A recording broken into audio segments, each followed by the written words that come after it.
Time magazine proves you can't trust the press. Politico runs the worst story in human history, and Melania dons a very weird jacket. I'm Ben Shapiro. This is The Ben Shapiro Show.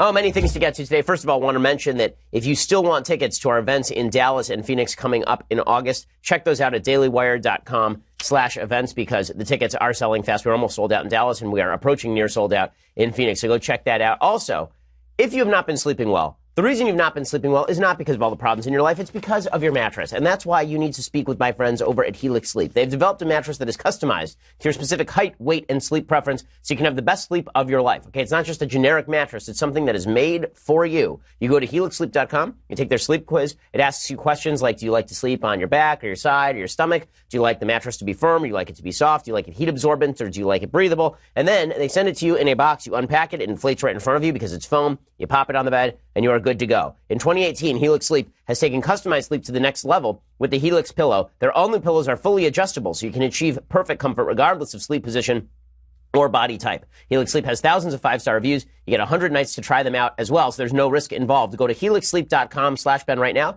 You get up to $125 toward your mattress order. That's helixsleep.com/Ben for $125 off your mattress order. Again, helixsleep.com/Ben. We have a Helix Sleep mattress in our house. It is just fantastic. We took a more expensive mattress, moved it out of the room, replaced it with a Helix Sleep mattress. They are just that good. helixsleep.com/Ben, and you'll get up to $125 off your mattress order. helixsleep.com/Ben. Use that /Ben to let them know that we sent you. Alrighty, so a lot happening.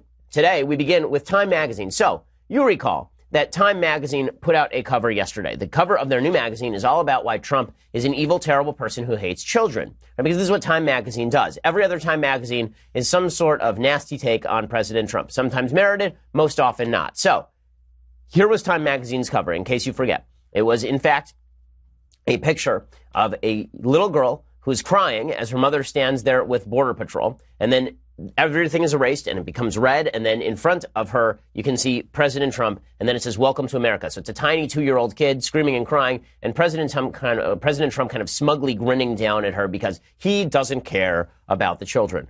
Well, well, well. It turns out that this entire cover is a lie. Not only is the cover wrong about President Trump's policy, which of course has been the policy in the United States since a 2016 court decision from the Ninth Circuit Court of Appeals. So dating all the way back to the Obama administration, kids have been forcibly separated from parents who are arrested for federal charges. It is also not true because this girl was not even separated from her mother. So they took a picture of a little girl and then they photoshopped it in to an all red cover with President Trump in the foreground. And it turns out none of this is true. The little girl is from Honduras. She was not separated from her mother at all. She was crying because her mom was crossing illegally into the United States at about 11 p.m., and the little girl was tired and thirsty, according to Border Patrol. Here's a Border Patrol agent explaining to CBS what the actual story here was.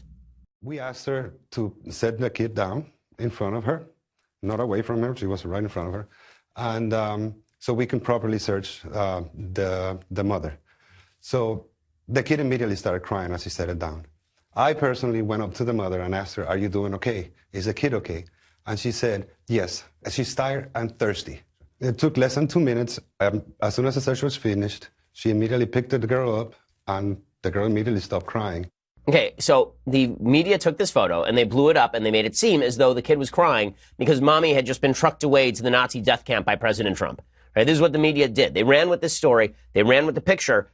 They didn't tell you the rest of the story. By the way, the guy who's speaking there, his name is Carlos Ruiz. So clearly this is a white alt-right racist from the Border Patrol who's talking about this situation. Hey, here's Reuters reporting. Reuters, not Daily Wire. Reuters, quote, "The Honduran toddler pictured sobbing in a pink jacket before U.S. President Donald Trump on an upcoming cover of Time magazine was not separated from her mother at the U.S. border, according to a man who says he is the girl's father. Quote, "My daughter has become a symbol of the separation of children at the U.S. border. She may even have touched President Trump's heart," Dennis Valera told Reuters in a telephone interview. Valera said the little girl and her mother, Sandra Sanchez, have been detained together in the Texas border town of McAllen, where Sanchez has applied for asylum, and they were not separated after being detained near the border. Honduran Deputy Foreign Minister Nelly Jerez confirmed Valera's version of events.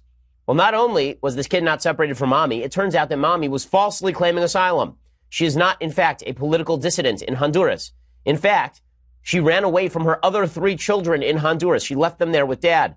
Dad has a good job. Mom was working. And yet, All of this was passed around the internet endlessly, and we were told that this Time magazine cover was just demonstrative of how America has gone the wrong way, about how everything is falling apart. Our moral status has been completely decimated. It's been completely decimated thanks to President Trump and his evil. And you see people on the left repeating this idiotic routine ad nauseum. So, for example, there's this one woman who tweeted out one of these stories that has now become ubiquitous on Twitter, where you ask your 5-year-old a woke question. Right? You ask your 5-year-old. So this woman, whose name is Bethany Oakley, she tweeted out, I asked my 5-year-old if she wanted to come to a protest with me this weekend. First of all, the answer is always no. Your 5-year-old does not want to come with you to a protest this weekend, because why would a 5-year-old want to go stand in the heat for some cause they have no idea what it is? Once I had explained what we were protesting, she looked at me with tears in her eyes and said, what if they take me away too? I don't know how to have these conversations with my kids, as what Bethany Oakley tweeted out. And you see this kind of stuff all over Twitter all the time. This thing had 15,000 likes, another 14,000 retweets, because asking woke 5-year-olds about immigration policy is the way we ought to make immigration policy in the United States. I know that when I have a serious question about health care, I immediately go to my 4-year-old and I ask her to break down Medicaid spending for me. It's a crucial element to know. I need to know what my 4-year-old thinks about the future of Social Security. But more than that, I like to lie to her. It's my favorite thing. Just like Bethany Oakley, I like to lie to my child. I like to say, honey, if Social Security isn't reformed, by the time you grow up to 30, you'll be living in a deathly hellscape in the United States in which small children are fed to dogs. And then when she cries, then I say to her, honey, I don't know how to have these conversations with you. I just don't. Now, here's the real way you have this conversation with your kid. Your kid says, Mommy, are they going to take me away too? And you say, no, honey, I didn't commit a federal crime. Right? That's the actual way that conversation goes. Because the separation of parents and kids, it ain't happening unless some federal crime has been committed. In this case, the lady claims asylum, and she wasn't even separated from the kid. So the lady falsely claimed asylum. She wasn't separated from the kid. She didn't come up for political dissident reasons, and she wasn't mistreated by Border Patrol. So this story tells exactly the reverse. It tells exactly the reverse of the story that the media wanted to tell, that the media ran with it anyway, because this is what they do. And then they wonder why we hate the media. They wonder why so many Americans look at the media and say, we can't trust you. They wonder why when President Trump shouts, CNN sucks, and everybody starts chanting along with him, that people are chanting. Well, it's not because of Trump. It's because the media have been fibbing about stories like this for my entire lifetime. And it's not just with regard to the immigration issue. Okay, there's an amazing story today that Hamas paid off a woman to claim that her baby was dead. Okay, during an Israeli tear gas attack. Okay, this is a story from the Times of Israel. This is how corrupt the media are. This is from the Times of Israel. A 20-year-old Palestinian indicted Thursday on terror-related charges told Israeli investigators during his interrogation that Hamas leader Yahya Sinwar paid his relatives to falsely tell the media that his baby cousin died of tear gas inhalation. The story of baby Lila Gondar's death, purportedly from inhaling tear gas fired by Israel at the Gaza border, made headlines around the world last month and intensified global criticism of Israel's handling of Hamas-spurred violence at the fence. On May 28th, IDF forces arrested Mahmoud Omar, along with another member of Fatah's armed wing, the Al-Aqsa Martyrs Brigade, that's a terrorist group, after they attempted to infiltrate into Israel and torch an unmanned IDF post. Omar had been acting as the lookout. The group did not manage to carry out the attack as they came under IDF fire. During his questioning, Omar told interrogators the details of the planned attack and detailed his involvement in other terror-related activities. The suspect also disclosed that he was related to Lila Gandor, the 8-month-old baby whose May 14th death was originally reported to have been caused by inhalation of tear gas sprayed by Israeli forces at Gaza border protesters. The story of the baby's purported death dominated global media, and it turns out that 2 weeks prior to the arrest, this guy was part of the giant border riot. And he said that Lila had died of a blood disease, similar to the one that took the life of the deceased infant's brother, who succumbed to the condition at the same age in 2017. The entire media ran with the story that Israel had murdered this child, and it turns out the kid died of a blood condition. And then you wonder why no one trusts the folks in the media? It's because the media suck at their jobs. Stop sucking at your jobs and we'll trust you more. Or when you get it wrong, correct it. But running with blanket stories that are provided by Hamas, or running with stories about a picture that isn't even based on reality, in which a mother put down her kid for 2 minutes and the baby was hungry, and then the mother picked the baby back up, and then you take that picture and you make it look like the kid is crying about Donald Trump's immigration policy. No wonder we don't trust you. My favorite story about lack of trust in the media today comes courtesy of Politico. So you know that the media may be out to get you when they start dredging up people you went to third grade with. I am not kidding. This is what Politico did today. Politico found some idiot named John Mueller. Okay, John Mueller, who is the head of a new Mueller investigation. He was formerly a lecturer at Harvard Law School, which says very poor things about my alma mater. And he writes and studies philosophy in Wisconsin. He wrote a story today, quote, I sat on the other side of Stephen Miller's first wall. Stephen Miller, of course, is President Obama's chief consultant when it comes to immigration issues, very close with Jeff Sessions. Originally, he was Jeff Sessions' chief of staff before he moved over to the Trump administration proper. This story is just insane. So here is a 900-word story in Politico by a guy who went to third grade with Stephen Miller. Now, you might think, well, maybe he has something revelatory to tell us about Stephen Miller. Maybe it turns out that Stephen Miller, in his off hours, killed puppies in the backyard. Maybe Stephen Miller was the kind of kid who tortured animals, right? Maybe, like, that would actually be like a relevant story. But no, that's not what the story is at all. Here is the story. Quote, "It was the year he sat next to me in third grade. It's hard to say how much a kid's behavior in third grade can really tell you about the inner workings of his soul. No, it's not. Okay, third graders are idiots. Okay, they're stupid little idiots. Okay, the idea that that's going to tell you anything about the working of a third grader's soul, again, unless they are torturing puppies or engaging in pathological behavior, it tells you nothing. Okay, third graders like pee on themselves. They smell. Like, I love kids, but let's not pretend that third grade, like, I looked at you in third grade and I knew from that moment that you were destined to be the immigration leader in the United States. Okay, no. Third grade was so stupid I skipped it. Okay, so here is what this idiot says. Surely the well-documented indicators of Miller's alt-right beginnings in middle school, high school, and college have less impressionistic connections to his current behavior. But here is what I remember. I'm going to read you the rest of the story in a second because it is so good. And when I say it is so good, I mean it is so intensely stupid. First, I want to say thanks to our sponsors over at the USCCA. So, you're a gun lover, which means it's time to listen up. Did you enter to win your brand new gun from the USCCA yet? Look, you're a law-abiding, Second Amendment-loving American citizen. That means you should be able to protect your family, protect your home, protect your neighbors, and the USCCA is going to help you do that. Right now, you're about to miss the deadline. Their Gun a Day giveaway ends really soon. You can get up to 17 chances to win your gun daily, but only if you act right now. It could be 17 Kimbers, 17 Glocks, 17 Springfields, 17 AR-15s. Head over to defendmyfamilynow.com to reveal which gun you could be taking home today. And hurry, because today's gun disappears at midnight tonight. The USCCA wants to get more guns into the hands of responsibly armed Americans like you. They can help educate you about guns. They can help provide you the services you need in case, God forbid, you actually have to fire that gun at somebody. They are here to help train and protect the protectors. So don't put it off. Don't miss your chance. Go over to defendmyfamilynow.com because you could win a new gun every single day. Again, that is defendmyfamilynow.com. And remember, you have only until midnight tonight to win today's gun. Tonight, that gun goes off the market. It's a new gun tomorrow. Defendmyfamilynow.com. Again, defendmyfamilynow.com. USCCA does wonderful work. You should join them regardless. But right now, you have the added benefit of being able to enter to win a gun, which is pretty awesome. Defendmyfamilynow.com. Go check it out. Okay, so back to this idiotic article from John Mueller and his Mueller investigation. It's the new Mueller investigation over Politico. About Stephen Miller being a third grader. Because of our last names, Stephen and I shared a desk. We are not friends, though we weren't exactly enemies either. Our teacher, Miss Fisk, had the class write stories each week with vocabulary words, and sometimes she let us read them aloud. I wrote a series of stories about a mixed-up chicken named Jeremy. I am not kidding. This is in Politico. I felt proudest that year when I got to read my stories in class, and they made the other kids laugh. But it was difficult to make Stephen laugh. You understand? Really, this is what it says. Not joking. It was difficult to make... He wouldn't laugh at the kids' mixed-up chicken stories. This is how he knew, from the very beginning, that Stephen Miller wanted to imprison illegal immigrants in Japanese internment conditions. I found him difficult to reach at all, and so it seemed did most everyone else. He was frequently distracted, vacillating between total disinterest in everything around him, my stories, of course, included. This person's really pissed that Stephen Miller didn't laugh at the mixed-up chicken stories. I mean, my goodness. He showed total disinterest in everything around him, my stories included. This is the highlight of his life, these mixed-up chicken stories. It was all downhill from the mixed-up chicken stories about a guy named Jeremy who was a mixed-up chicken. And complete, why don't we trust the media? I don't understand. And complete obsession with highly specific tasks that could only be performed alone. He was especially obsessed with tape and glue. Again, this is in one of the most prestigious political magazines in America.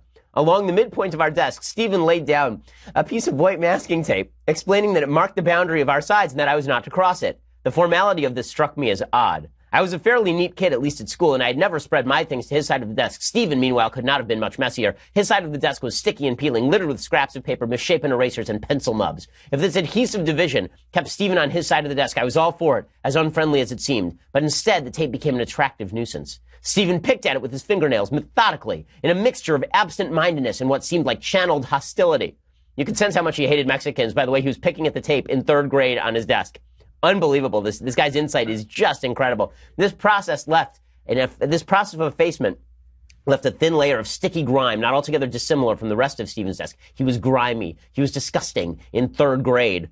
Stephen rubbed his fingers over this layer of grime, rolling it into little gray pellets until it, too, was gone. Then he applied a new piece of tape, along with a renewed warning that I was not to cross it. Don't rinse, but do repeat.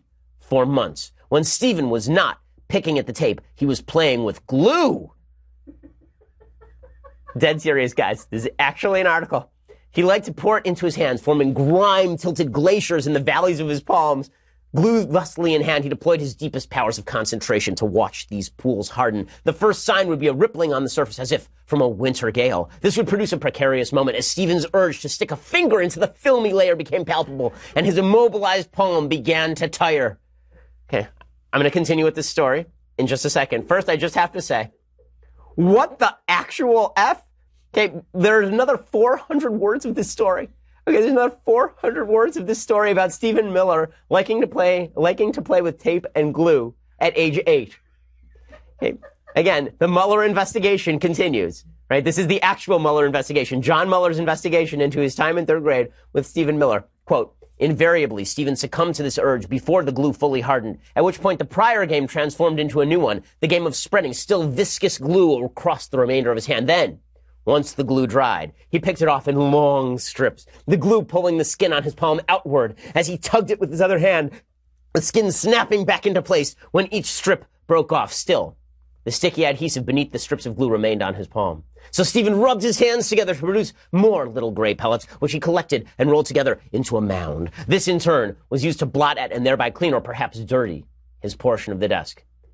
Okay, now you might be thinking, okay, well, so where's like the actual meat, Uncle Eddie? Like, where's the actual meat of the story? When do we get to the part where when Stephen Miller like kills cats in the backyard? Like, when do we get that, for better or worse, is the full extent of my memory of Stephen that year at Franklin Elementary School in Santa Monica, California, where the sign out front reads, "Be a friend, not a bully." Oh, the irony! The irony that an elementary school has a sign that says "Be a friend, not a bully," but Stephen Miller turned out to be the world's worst frontally balding bully. It's unbelievable. I heard stories about him from friends as we got older, but I wasn't around to witness things firsthand. I switched to a different school after 6th grade. What to make of this now, 25 years later? We were all grimy kids at some point, of course, with sticky hands and short attention spans, but it is at least poetic that Stephen was bent on building a nonsensical wall even back then. A wall that had more to do with what lay inside him than what lay beyond. He thought he was trying to keep out the chaos of the world when really what he was looking for was a way to explain away the chaos on his own side of the desk, for that was where chaos had always been. That's an actual article in Politico. Okay, that's it. Now, we won't find out until later that the Mueller investigation will end with an actual P tape of Stephen Miller, peeing his pants in 3rd grade. But it's just amazing. Like, why don't people trust the media? I don't understand. Why wouldn't we trust people who decide that that is print-worthy? Okay, the National Enquirer wouldn't pay 5 cents for that piece. But Politico somehow thought, you know what people deeply need to, it's deeply important. People must know that Stephen Miller once took a piece of tape and put it across the center of his desk when he was 8 years old, and then removed that piece of tape and liked to put glue on his hands and take it off, just like every other 3rd grader in the history of the world since Elmer glue was invented. No, it's just, yes, but why don't people trust the media? I don't know. It must be, it's Trump. It's Trump. Trump is so evil. That's all I've got. I trust the media more now because I read that story. Because now I know that deep in the recesses of Stephen Miller's mind is the little boy, that grimy little evil child who liked to take eraser nubs and stack them on his desks, who chewed on pencils, who liked to go over and grind his pencils, those giant pencils that fit in the palm of your hand, in that little pencil sharpener that you used to actually have to hand grind like some sort of organ. Oh, Stephen Miller.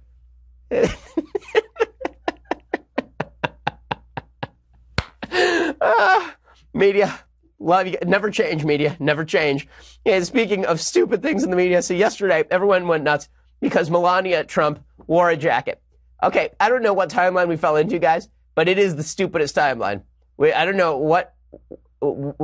Every day we stray further from God's light. So Melania Trump went to visit a bunch of child refugees or illegal immigrant children along the border. And before she got on her plane on the East Coast in Bethesda, Maryland, before she got on her plane, she wore this jacket. It's a jacket from Zara that is $39. And it says, "I really don't care, do you?" on the back of it. Suffice it to say, this is not a smart move.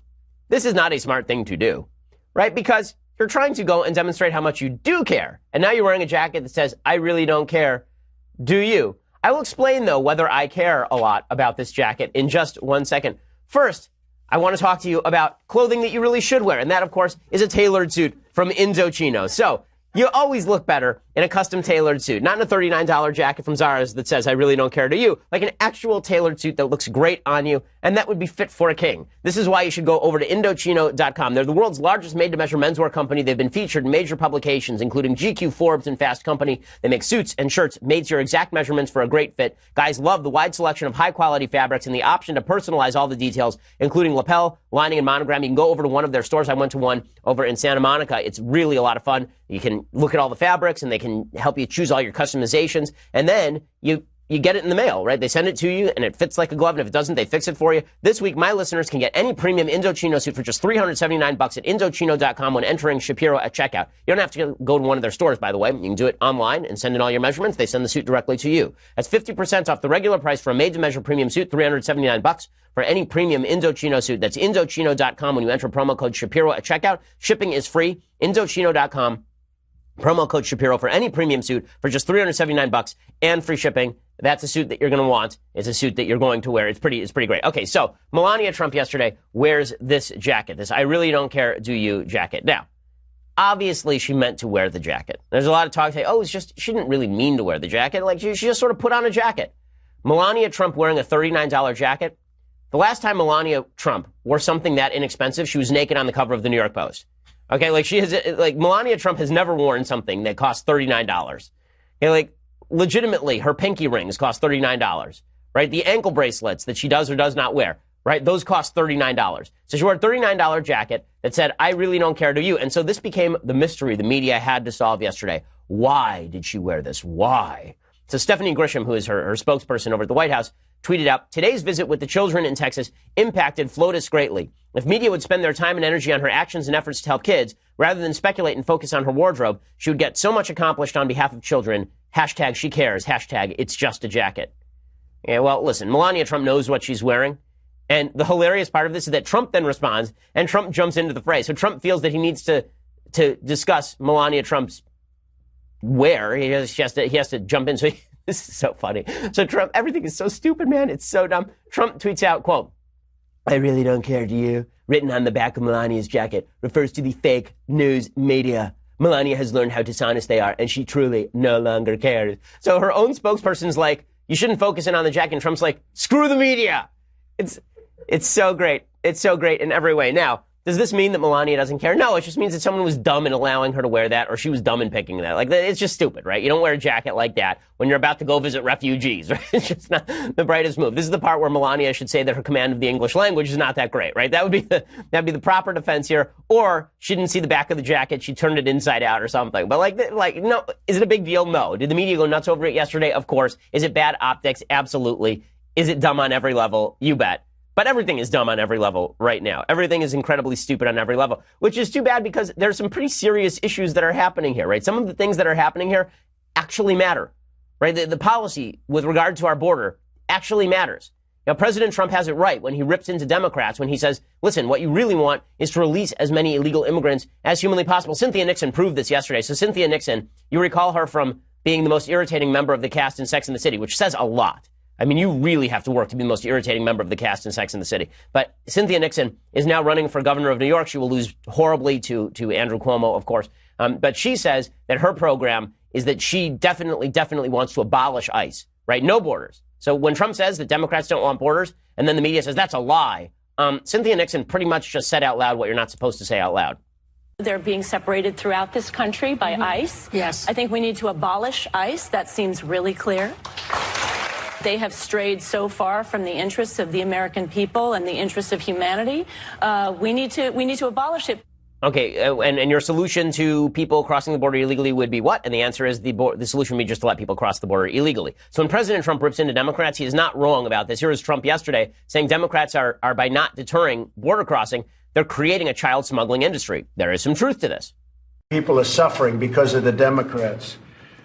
So we've created and they've let it happen a massive child smuggling industry. It's exactly what it's become. Okay, I do like how President Trump pronounces industry. He does it just to piss people off, I think. But he's exactly right here. And he's also right when he says, listen, the media have been complaining about the inhumane treatment of children. Well, what about the inhumane treatment of children under Obama? Now, there was some attention paid to this in 2014, 2015, but it wasn't on the cover of Time magazine, Obama frowning down at a crying child wrapped in aluminum foil blankets. Here was President Trump going off on the media. You look back at 2014 during the Obama administration, they have pictures that were so bad. They had a judge that said it was inhumane the way they were treating children. Take a look at some of the court rulings against the Obama administration. They talked about inhumane treatment. I read them. I looked at them. They're all over the place. Inhumane treatment. They were treating them terribly. Okay, he's totally right about this. Now, the left has, of course, responded by saying that Trump is a uniquely evil individual. Cory Booker, who is just the most... I mean, if Cynthia Nixon was the most irritating member of the Sex and the City cast, Cory Booker is the most irritating person in the United States in politics. I mean, Cory Booker and his virtue signaling, he is just awful in every way. You remember when he started shouting at who was it that he was shouting at it was Kirsten Nielsen. Makes perfect sense. He was shouting at her, and now he is saying this is moral vandalism of our values. I love how everything that Cory Booker says was written by Aaron Sorkin. Here is Cory Booker. We just have to do this and stop doing this moral vandalism on our values that you see is going on. That's just unacceptable. Yeah, that's barely English, but I guess the point is clear. It's moral vandalism. And then Nancy Pelosi, a woman who is for aborting babies pretty much until you actually die as a full human being. Like, Nancy Pelosi is so pro-abortion that if you're 78 and you've been born for 78 years, she still thinks that there's a question as to whether your mom should be able to abort you. Nancy Pelosi, she says this right here is outside the circle of human behavior. It's outside the circle of human behavior. Dentures are clacking around. Go for it, Nancy. The president is either not knowing, not caring, delusional, and denial about his own policies being outside the circle of civilized human behavior. He's a monster. Do you understand? He's an absolute monster. And then here's the hard part for Democrats. Jay Johnson, you remember that guy? He was the Department of Homeland Security Secretary under the Obama administration. He sort of admitted that in 2014 they expanded family detention. Oops. In 2014, to deal with the spike then with the families, we did a number of things, including, by the way, working with the government of Mexico and obtaining their cooperation on securing their southern border. But we also expanded family detention, which was, I freely admit, controversial. Oops. Oopsies. So it turns out that all of Trump's evil Nazi-esque policies, well, it turns out the reason that they are so evil and Nazi-esque is because the Obama administration was keeping families together in detention. And then a court said you have to separate the families. And then Trump abided by the court ruling. And now Trump is trying to reverse the court ruling, go back to the Obama administration policy. And he's getting ripped every step of the way. So in other words, he follows the Ninth Circuit Court of Appeals, he's evil. He follows Jay Johnson, he's evil. It seems to me that maybe the Democrats' program here is just to call Trump evil. They don't actually care about these kids particularly much. So that is just ridiculous. Okay, so in just a few minutes, I want to go into the mailbag in a few minutes, and then we have some stuff I like and stuff I hate coming up. And I have many things that I hate and many questions in the mailbag. So the show will be replete with content in just a moment. But first, you're going to have to go over to dailywire.com and subscribe. $9.99 a month gets you subscription to this show. It helps us bring you the show every single day. It also ensures that you get the Michael Knowles show and the Andrew Klavan show if those are things that you actually want. And you get to be part of the mailbag, right? We have the mailbag today. You want to ask questions? Well, today is your chance. You get to ask your question, and I will answer those questions for you and make your life all that much better. Plus, when you get the annual subscription, you get this, the very greatest in beverage vessels, the Leftist Tears hot or cold tumbler. Also, when you are a subscriber, you get first crack at our VIP ticket. So if you actually want to meet face to face and bask in my glory, then all you have to do is become a subscriber and then get the VIP tickets when we have events in Dallas and Phoenix over at dailywire.com/events. Also, please subscribe at our YouTube channel. It really helps us when you subscribe to our YouTube channel. If you listen, don't just listen. Go over to our YouTube channel and subscribe. That's because we have great things like video of the Sunday special, right? This week we have Jason Whitlock on the Sunday special. It is a great conversation about sports and the NFL and the implications for culture in our politics. It's a great conversation. You can check that out. We are the largest, fastest growing conservative podcast in the nation.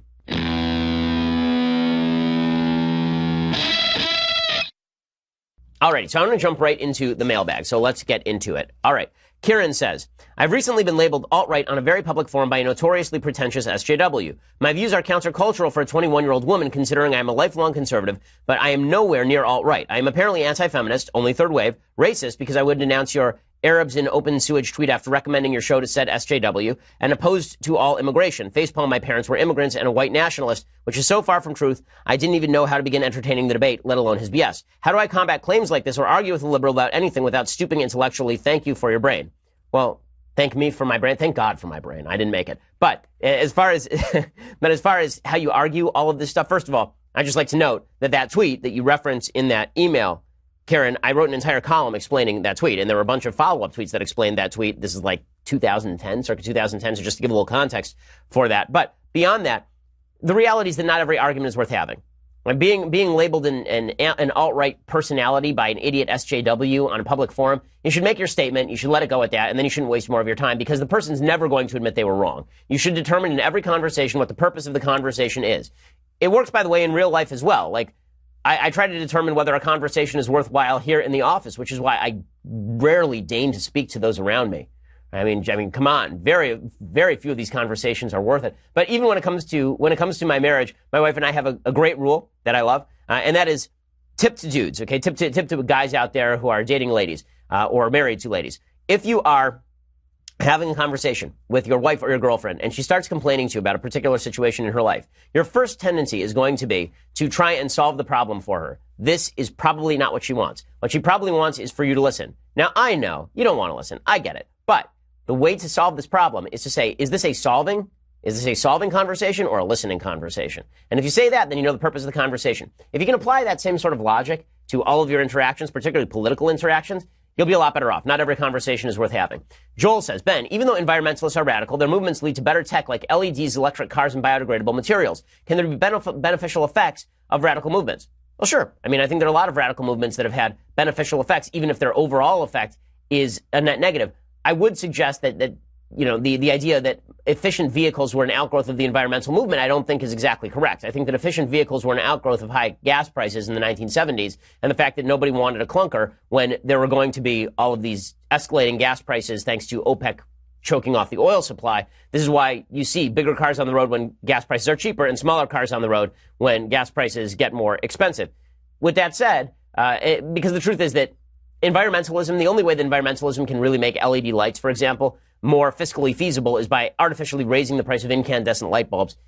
I kind of like incandescent light bulbs, to tell you the truth. But I do appreciate that radical movements, if you channel all of your efforts toward one particular end, sometimes you'll come up with a few good effects. It's not like everything that is associated with a movement I consider bad is bad. Sometimes they're good outgrowths, right? The fact is that there are a lot of vaccines that were developed originally from an aborted fetus, right? That doesn't mean that the abortion originally was good, but to ignore that the vaccines are useful would be to deny science. Okay, Ariel says, hey, Ben, I'm a big fan. I could really use your advice. I'm volunteering at a day camp next week. I was told that one of the girls I will be working with considered herself a boy sometimes, depending on the day.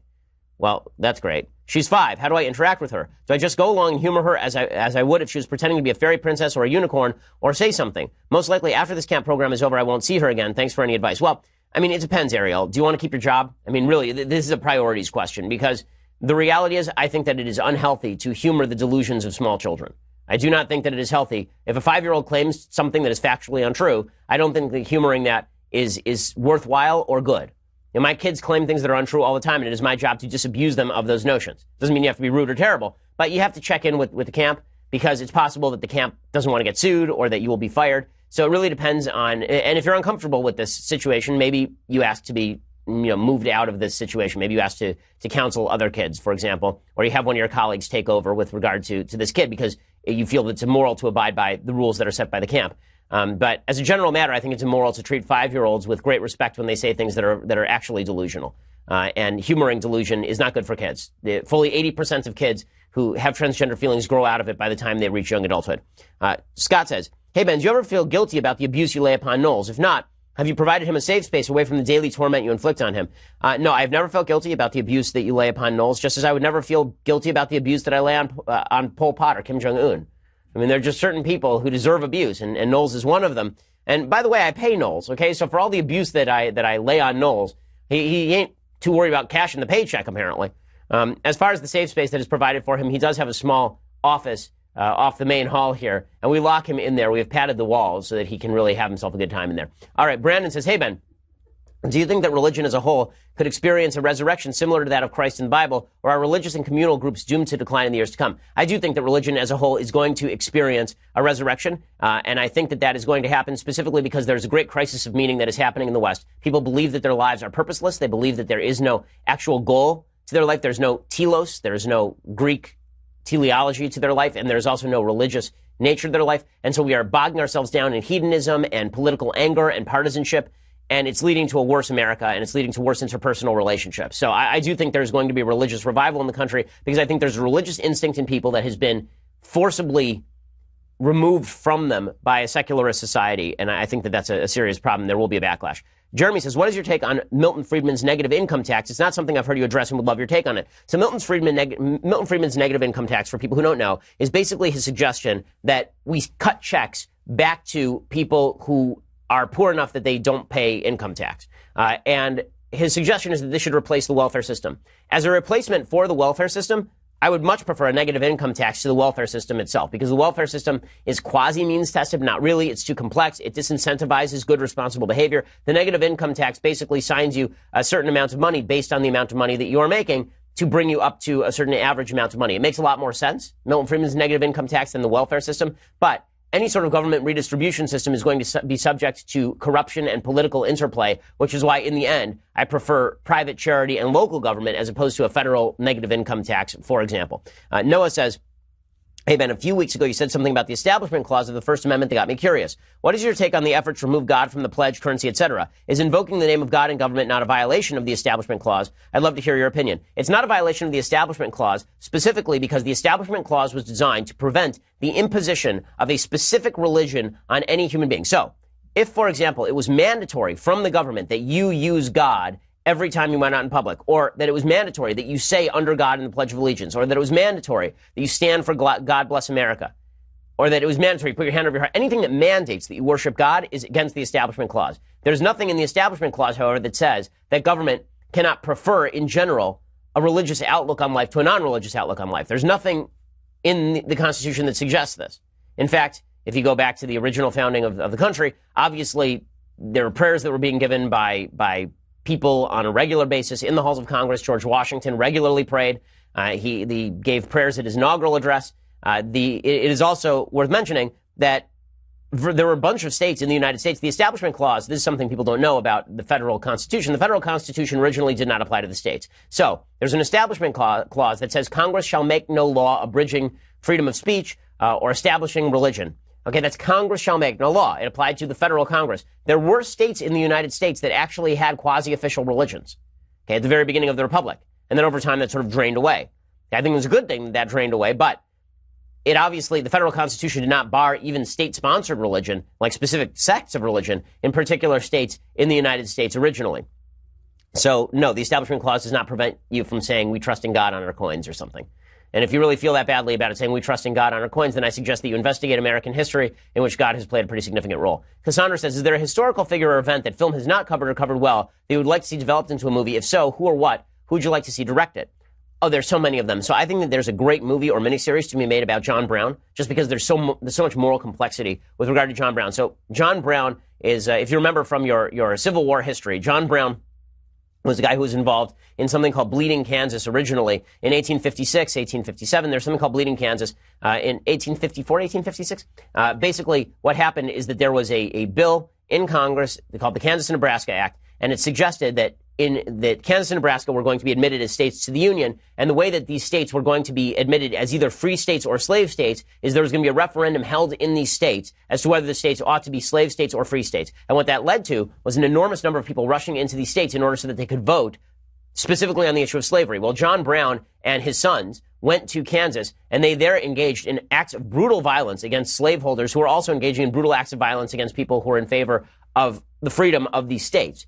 Okay, so he's involved in that, and then John Brown, of course, took a bunch of his sons and some former slaves, some ex-slaves, and he went to Harper's Ferry, Virginia, and he freed a bunch of slaves. He thought he was going to lead a slave uprising against slaveholders in Harper's Ferry, Virginia, and there he instead was basically surrounded in a bunkhouse, basically. His sons were shot to death. The other people who were fighting with him were shot to death. A couple of slaveholders were murdered as well.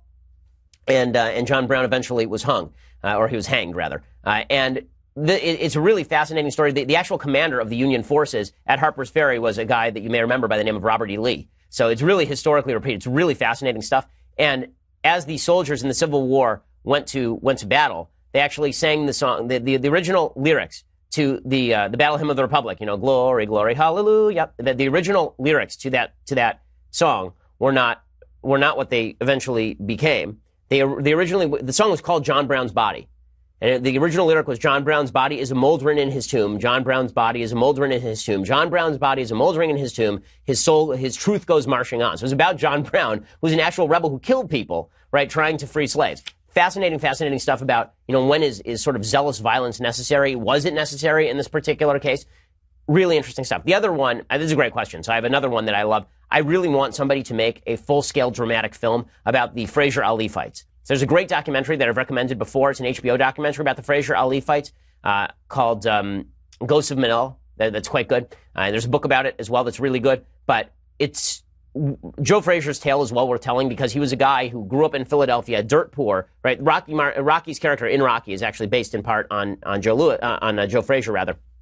He grew up in Philadelphia, dirt poor. Muhammad Ali grew up middle class in Louisiana, and Joe Frazier gave Muhammad Ali a fight. Right, Muhammad Ali was banned from fighting for several years. And when he wanted to come back, Joe Frazier gave him a fight. He didn't have to at that point. Joe Frazier was an undefeated heavyweight champion. He didn't have to give Muhammad Ali a fight. He gave him a fight. He encouraged Muhammad Ali's ban to be removed so he could fight. And then he beat him in the first fight. But Muhammad Ali used that fight as a weapon against Joe Frazier. So he would go out in public and he started calling Joe Frazier a gorilla, and he suggested that Joe Frazier was a sellout, and that Joe Frazier, because Joe Frazier was very pro-America, that Joe Frazier was a bad guy, and the entire black community, or at least large segments of it, swung behind Muhammad Ali and against Joe Frazier, who 5 minutes beforehand had been a hero to many members of the black community. It was a real culture war. And that culture war extended all the way through the third Frazier-Ali fight, in which the Thrill in Manila, in which Frazier and Ali basically went to war. They both almost died on the canvas. And Frazier really, he said he wanted to kill Ali in the ring because he was so angry with Ali for having destroyed his legacy and for having contributed to his unpopularity in the black community. It's really fascinating. Ang Lee was supposed to make a movie about all of this, and Ang Lee did not end up doing it. I think like this would make a good. It wouldn't be along the lines of what he normally does, but I think that Peter Weir could do a really good job with something like this. The guy who did Master and Commander. And as far as the Harper's Ferry story, the John Brown story, Christopher Nolan would do an amazing bang-up job with that because he could do all sorts of flashbacks and time stuff. It'd be really interesting. Okay, so let's see. Noah says, Thomas says, hello from the Republic of Korea. What are your thoughts on the development of Space Force? A worthy endeavor or a waste of taxpayer money? Thank you for bringing reason to politics and for all that you do. Sincerely, Thomas. Well, first of all, I just love that there is now a Space Force. Right? And I just hope that we can ship man crates up to Space Force. That's all I really want in life. So, first of all, I think all the ads should be cut from Starship Troopers. It'll be just fantastic. And I love that Donald Trump is so into Space Force. So, listen, I like it. I'll admit, I'm fond of Space Force. I think that there will be battles in space eventually. And if there aren't, then we've all been shortchanged by the movies for the last 30 years. So, I'm okay with the idea that the United States should be investigating how we defend ourselves from threats that are space imminent. Plus, how else are we going to ensure that if there's an asteroid hurtling toward Earth, that we can prevent it? I mean, are we going to send Bruce Willis up there with Ben Affleck? And if so, why exactly would Bruce Willis die to save Ben Affleck? Why? Okay, that's the real question there. Who wants to save Ben Affleck in any circumstance? And why would Bruce Willis do so? Foolish move, Bruce Willis. Don't worry, Liv Tyler will get over it. But, oh well. Andrew says, hi, Ben. I was wondering what your opinion on the CIA intervention in Latin America is. I hear many claims about how this was true imperialism of the United States, even that it should be justified for affirmative action and open borders for people from those countries. Was it U.S. profits or to save Central and South America from the horror of Marxism? It was to save Central and South America from the horror of Marxism. Okay, the Sandinistas were evil. Okay, the Sandinistas, the Marxist Sandinistas, they were bad people. The Nicaraguan Sandinistas. There were Marxist movements that murdered, slaughtered, literally tens of thousands of people in these areas. Does that mean that all the people the United States sided with in those conflicts were wonderful human beings? No, it doesn't. But it also happens to be true that the dictatorships that existed in those regions pretty in relatively short order, speaking in terms of global timelines, devolved into something much more closely resembling Western democracy than states that fell to Marxist tyranny. Marxism is a great, great evil, and backing freedom movements against Marxist tyranny seems to me worthwhile. And even backing bad guys against Marxist movements very often ends up being worthwhile in the shorter run than it would be if you've got a Marxist regime running in place. I mean, Cuba's still being run in Marxist fashion, so is North Korea. Bailey says, hi, Ben. With the rise of the Trump wing of the Republican Party, with the ever-growing extremism of the Democratic Party, do you see the possibility of the American political scene moving beyond a two-party system? Not the way that it's built. So the fact that we have a first-past-the-poll system in terms of how our elections work tends to bias toward a two-party system because two people are usually going to be near the top of the list, and that means that if it's the first person past that poll wins, whoever has the most money and the most infrastructure is likely to have benefit. Michael says, hey, Ben, I'm a fan of the show. I know there's been a lot of criticism from the right and from President Trump on Jeff Sessions since he became AG. So my question is, what would be your grade for AG Sessions so far? Thanks, Michael. I like AG Sessions. I think Sessions has done a pretty good job. I think that Sessions is an honest guy. I disagree with him about the drug war. I think that his words about marijuana I don't agree with on a scientific basis. But I think that as a guy who's trying to enforce the law in an honest fashion, I don't understand the hatred for Jeff Sessions. I think that he's doing his best and he's trying to be an honest broker. I know there are a lot of people very angry at Sessions for not protecting Trump in the way that Eric Holder protected Barack Obama, but that's because Eric Holder was not supposed to do that. That's not the job of the AG, and I think that it's too bad that people now think that all of these areas of government ought to be weaponized because the other side has weaponized them.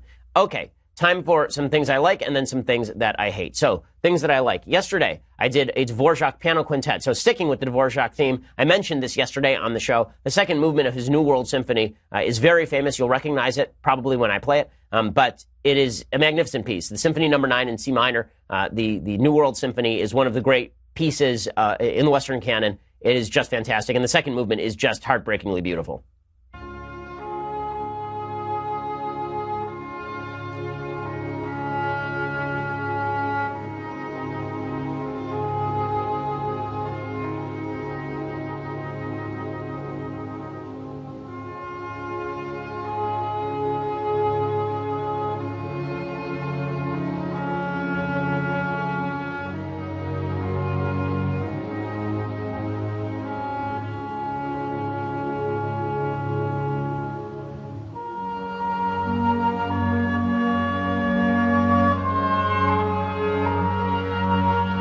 It's just amazing music. And, yeah, check that out.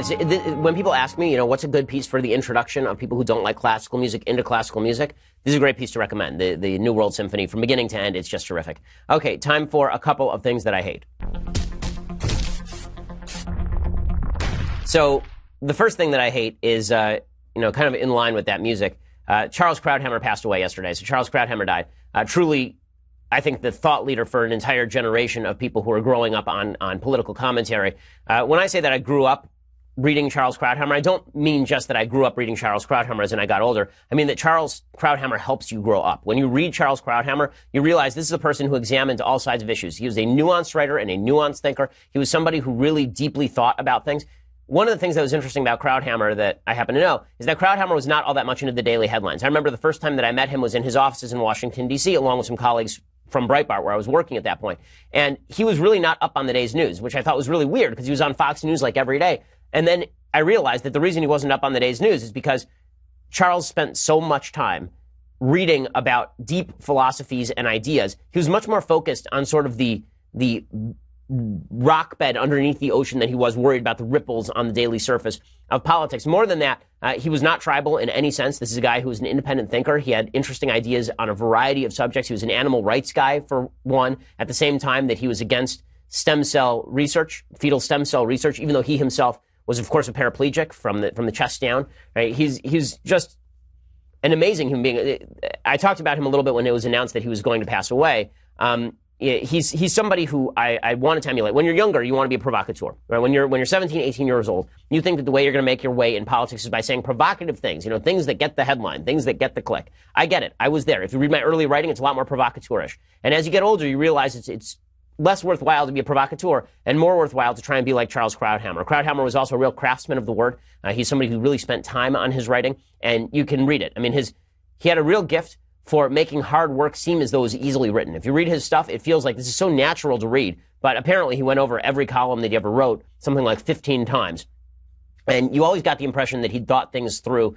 I remember, if you didn't know what to think on an issue, he was somebody who you always read. And even if you disagreed with him, he was somebody who was making a great argument. He was also deeply intellectually curious. I remember the second time, I only met him twice. The second time that I met him over at the PragerU offices. This is probably just a year ago. And he was doing a video for PragerU about building the wall, actually, suggesting that President Trump was right when he said that we ought to build a wall on the southern border of the United States.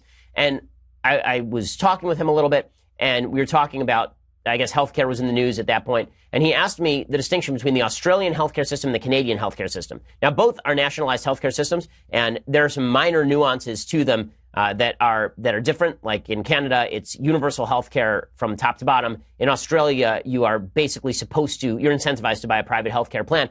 But I will say that I felt insufficient in my answers, and I remember coming away thinking, was he grilling me? Like, was he testing me? And then I realized he wasn't grilling me or testing me. He actually wanted to know. And that was the thing about Krauthammer. He always wanted to know from a lot of people who knew him a lot better than I did. This is a guy who is insatiably curious intellectually.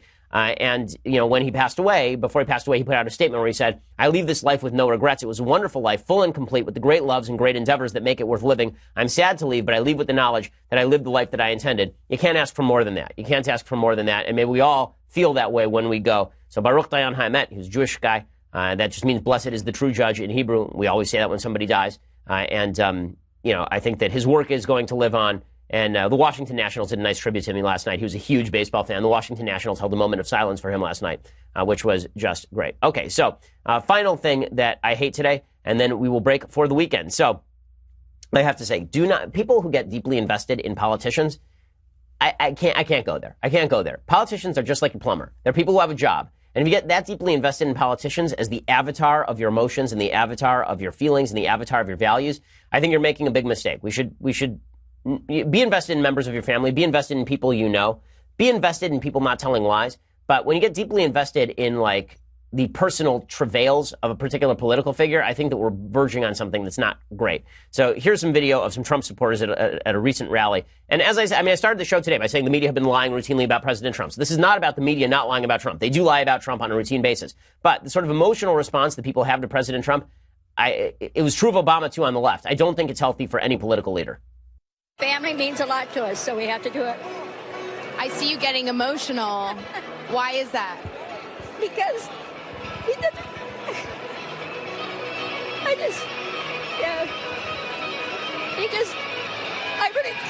he tries so hard, and so many people are so down on him.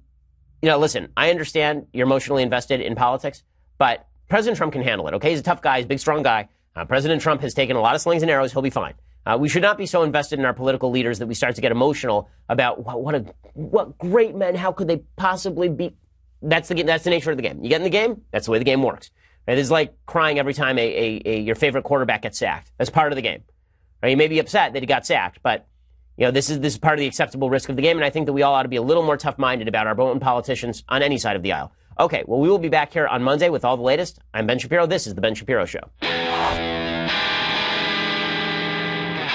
The Ben Shapiro Show is produced by Senya Villarreal, executive producer Jeremy Boring, senior producer Jonathan Hay. Our supervising producer is Mathis Glover, and our technical producer is Austin Stevens. Edited by Alex Zingaro. Audio is mixed by Mike Caramina. Hair and makeup is by Jesua Alvera. The Ben Shapiro Show is a Daily Wire Forward Publishing production. Copyright Forward Publishing 2018.